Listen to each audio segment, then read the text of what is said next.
once again for joining me in this journey today. The journey towards resilience, the journey that is unique to me, yours is unique to you, yet here we are together sharing at least these airwaves and this discussion today about resilience.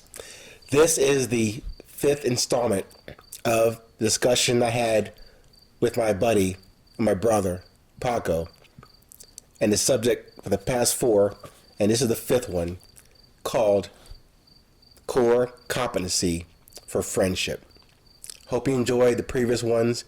We're closing out with this last installment, but hopefully I'll do my best next time to be a better narrator, a better host on the discussion with Paco, and give you a little more, less, levity, maybe more clarity from my side, but hopefully I'll give you my best again on discussions with my brother going forward. Until then, thank you for tuning in to the Core Competency for Friendship. Enjoy. And without getting into the details, I graduated with 270 hours on the area. Look it up. Yeah. Mine, I can't verify. It could be in that neighborhood of 180, 200. I have no idea how many hours. However, we can agree on this thing. We collectively were on probation numerous amount of time in those 4 years at West Point. Probation. Military, academic, what's that one? Conduct. I was on conduct probation during graduation week. In fact, Ming texted me yesterday and said, "Do you realize this time 40 years ago you were walking the area?" And he's right. I was walking the area trying to walk off my last 40 hours so I could graduate. Yep. Something to be proud of, I guess. I don't know, man. I mean, my me self would tell my younger self. He wouldn't listen to you. He wouldn't listen to me, but my me self would tell my younger self, put those rebellious feelings in your pocket. You have an opportunity here that very, very, very, very few people get, and make the most out of it. My then self was like, these guys can kiss my ass. Right. I'm going to do what I want to do. Yes. I have to call bullshit on that statement now, because your older self wouldn't talk to your self, because that conversation wouldn't happen, and it would go one way, not the ear of the younger self. Well, no, it doesn't mean I won't tell my younger self that, but I have to agree with Ming. I mean, he's calling bullshit, but I didn't say anything that was bullshit. I gotta agree with him. My younger self would have looked at me and said, "Shut up, old man."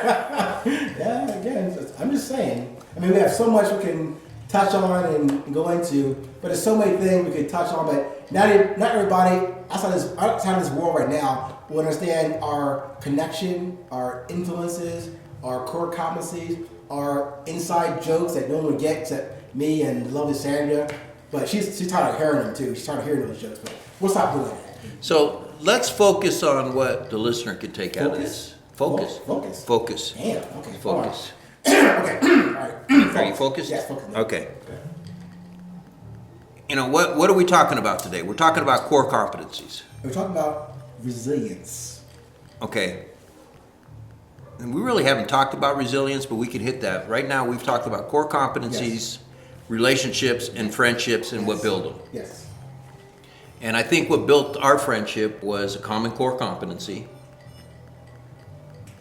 And our fidelity to our core competencies. Ooh, that's a big word. That is a big word. Do I get a point? You get a point for that. I get a point. Now let's Off the cuff. Let's talk about resilience, because I guarantee you,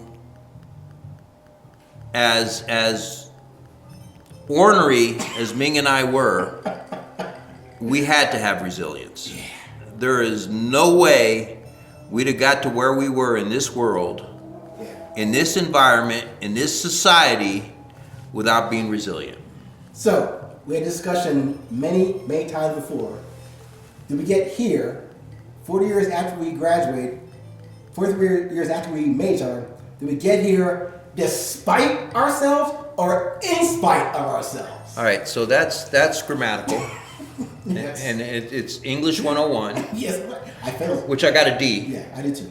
Okay, got a D. And I don't know the answer. Maybe it's both. Yeah, I think it's both. But I don't know. Then we're talking, we're talking karma. Yeah. Okay? Yeah. We're talking destiny, Yeah. Fate. fate, and maybe we got here because of fate and destiny as opposed to anything else. I like that. The point is that was something that both of us also had in common was resilience. We had to put up with a lot of stuff. And we created. Self-inflicted. Hey, Self-inflicted. We produced a lot of stuff. Yeah, we had to put up with a lot of stuff, and we were resilient and put up with it and marched on. But, that's all part of it. I think we had some common core competencies. Yeah. One of them is resilience. Yeah. Right, we're neither one are gonna lay down, right? I mean, you punch me in the mouth, I'm punching you back twice. Yeah. And you may kick my ass, but you'll be sorry you punched me. Yeah. Yeah. And that's I'm sure Ming has a much more complex definition of resilience, but to me, resilience is getting back up and doing it again. That's it. And I have a definition. It's not that complicated. If you get a chance, go on the website, 820podcast.com. You can check out the background of me, the background of the book, and other episodes in the previous listing. But there, I can give you, again, I'm an analyst by nature, engineering by nature, but also in the book, I give you a definition of what I call resilience. And it's very simple. Resilience equals courage over vanity, or courage over arrogance.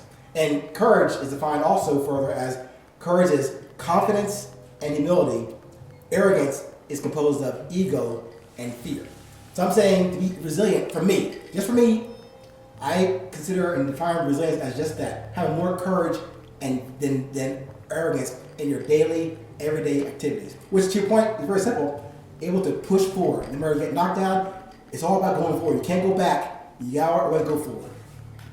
And with that, I think we're about 3 podcasts worth of the 820. So we can go another 20 minutes or another minute. We can cut it out. With that, I encourage you to focus on your resilience, because resilience is a trait that you can develop. It's not a trait you're born with, it's a trait that you can develop. And really what it boils down to is putting up with the BS, brother. That's it. I mean, I don't know how we even saw that 43 years ago, but... Well, we didn't. We're resilient. Which, to your point, though, goes to that thing called fate, destiny, karma. Maybe we had mutually good hearts for the intention of our fellow soldiers or fellow persons. I didn't know that stuff back in 80 and 84. I didn't know that stuff. But somehow, something was seeded there that grew into not just me being who I am, you being who you are, but us growing together separately, yet at the same time, commonly. Okay, well, you brought up a good knowledge. You didn't know that stuff, but you did know it. It was in you, right? It was inherent in who you are. Because I'm going through a doctorate's program right now, and I'm not saying that to brag. There you are. No, okay, maybe I am. But the point is, academics can take something that is obvious, something that is clearly visible to everybody, and they can complicate the shit out of it to make themselves look smart. Yes. And that don't make sense to me. Right. Well, again, I applaud you, and again, I'll be the first one in the first row at your graduation. Of course, I'm gonna heckle you at your graduation, but I'm gonna be there to support you, but I'm gonna heckle you too. I'll hand you a joint. Yeah. No, I'll probably bring you a joint. You don't even smoke though. But I'll still bring it. I can buy it. I'll smoke one. Good. They may get mad, but Whatever. again, F them. Right. All right. Hey. Again, Taco. Taco? What is You that? just fucking call me Taco. I'm drinking here. Give me a minute. All right. Reset. Paco. Thank you so much, brother. Again, even calling my brother is doing a disservice. This is, I don't know, comrade in arms, brother, blood brother. I don't know how you even call it, but it's more than that. It's more, I can say ethereal. It's something that we had a connection that we didn't know was there, but to this day, this is my brother. I love being here with him and love calling him just that, my brother. Thanks, brother. Well, and thank you for listening to us. Those of you that are listening, my understanding is that the followers are growing. So I want to thank you. And 820, buy the book, Buy whatever he's selling, the t-shirts, the hats, buy them because it makes him money. And they're cool. I mean, Ming is extremely creative, so whatever he puts out there, it's going to look good, it's going to look cool, and it's going to look cool on you. Thank you, guys. Talk to you soon. This is 820. Again, stay present, stay current. It's always... Be resilient. No, it's always 820. Well, it's also, you're pushing resilient. It's always 820, but 820, I want you to lock this in your mind. 820 equals resilience. I like that. Thanks, sir.